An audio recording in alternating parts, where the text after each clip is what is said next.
हिमाचल प्रदेश की बात करें तो यहाँ साफ सफाई का दूसरे राज्यों की तुलना में ज्यादा ध्यान रखा जाता है और यहाँ एक ऐसा गांव है जो स्वच्छ भारत अभियान के लिए मिसाल बन गया है। इस गांव का नाम है रक्षम। ये गांव हार कर जीतने के जज्बे की जीती जागती मिसाल है और यहाँ के बाशिंदों ने जीवटता की जो कहानी लिखी उसे सुनकर हर कोई हैरान है। वो दास्तां भी आपको सुनाएंगे। उससे पहले आपको हम बताते हैं इसके नाम का मतलब क्या है। रक्षम नाम दो शब्दों से मिलकर बना है, रक और छम। रक यानी पत्थर और छम यानी पुल। पहले होता था इस बांसपा नदी के ऊपर रक्षम पत्थर का पुल। पत्थर को हम अपने भाषा में रक बोलते हैं, छम को पुल बोलते हैं, तो इसी नाम से विकसित हो गया ये रक्षम गांव। रक्षम गांव के इतिहास की बात करें तो साल 2002 में रक्षम गांव आग की भेंट चढ़ गया था। इस भीषण अग्निकांड में लोगों के पुश्तैनी मकान जलकर राख हो गए थे। इस घटना में लोगों की करोड़ों की संपत्ति, जेवरात और पुश्तैनी चीजें जलकर राख हो गईं। हमारे यहाँ एक सोसायटी में छोटी का मकान हुआ करता था। उधर एक टेलर रहता था जो टेलरिंग का काम करता था। वो रात को उसने प्रेस ऑन किया होना, काम करने के सिलसिले में उसने लाइट चली गई, बिजली चली गई गुल। वो भूल गया कि अपना प्रेस ऑफ करने के लिए वो अपना डारा बंद करके चला गया। उसके जाने के तत्पश्चात वैसी बिजली आ गई। बिजली आई, उसका प्रेस इतना गर्म हो गया कि उसका वो खोखा में मतलब कपड़ों में लग गया जी आग। लोग जब तक जागे तब तक आग इतना भयंकर फैल चुका था कि पूरा गांव आग के चपेट में आ गया।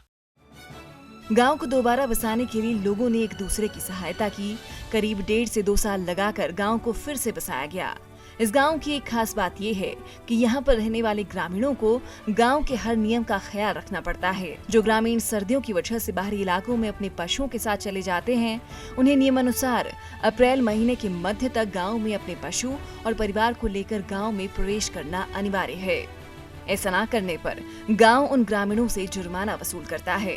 2002 में आग लग गया।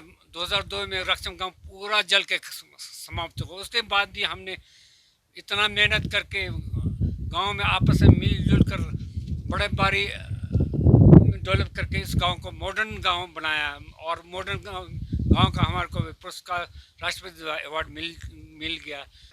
रक्षम गांव जो है वो हमारे पर्यटन के मानचित्र के ऊपर बहुत अच्छी तरह से उभर के सामने आया है और इसका सारा क्रेडिट जो है वो रक्षम के स्थानीय निवासियों को जाता है, क्योंकि उन्होंने जिस प्रकार त्रासदी से उभरने के बाद अपने गांव में समस्त पर्यटन से जो संबंधित मूलभूत सुविधाएं हैं उसको वहां पर स्थापित किया। चलिए अब देखते हैं रक्षम गांव की स्वच्छता की कहानी। इस गांव की स्वच्छता के चर्चे सिर्फ हिमाचल या आसपास के क्षेत्रों तक सीमित नहीं हैं, बल्कि रक्षम राष्ट्रीय स्तर पर अपनी पहचान बना चुका है। रक्षम को स्वच्छता के लिए राष्ट्रपति से सम्मान मिल चुका है और ऐसा इसलिए क्योंकि यहाँ गंदगी का कोई नामो निशान नहीं है। रक्षम गांव में प्लास्टिक से बनी चीजों को खुले में फेंकने पर प्रतिबंध है। बाहरी इलाकों के व्यापारियों को यहाँ व्यापार करने पर प्रतिबंध है। अगर कोई व्यापार करना चाहता है तो उसे पहले गांव के प्रधान से अनुमति लेना आवश्यक है। गांव में खुले में शौच करने पर प्रतिबंध है। गंदगी फैलाने वालों पर जुर्माना भी लगाया जा सकता है। गांव में जगह जगह कूड़ेदान स्थापित किए गए हैं। गांव की उपलब्धियों की बात करें तो रक्षम गांव को मॉडर्न गांव का दर्जा दिया गया है। गांव में चंडीगढ़ की तर्ज पर क्षेत्र के बारे में सूचक बोर्ड लगाए गए हैं ताकि कोई भी पर्यटक घूमने के दौरान भटक न जाए। गांव में कंक्रीट के जंगल बनाने की बजाय लोग पौराणिक कलाओं से निर्मित मकान और टेंट के जरिए पर्यटकों को ठहराते हैं ताकि पर्यावरण को नुकसान न हो। राष्ट्रपति से सम्मान के बाद 2019-20 में एक बार फिर रक्षम गांव को स्वच्छता के लिए राष्ट्रीय पुरस्कार दिया गया है। जस्टंग मतलब ऊपर आने का भी हमने डेट फिक्स रखा है। जस्टंग 5 मीन्स मई 15 और 20 के बीच ये जस्टंग आ जाता है 5।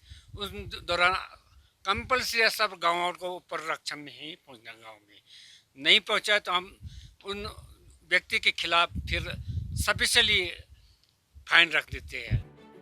तो आप भी समय निकाल कर अपने परिवार के साथ किन्नौर के इस गांव की स्वच्छता का दीदार करने जरूर पहुंचिए। और हार कर जीतना किसे कहते हैं, उसका जीता जागता दीदार खुद कीजिए और करीब से देखिए हिमालय का दिल हिमाचल।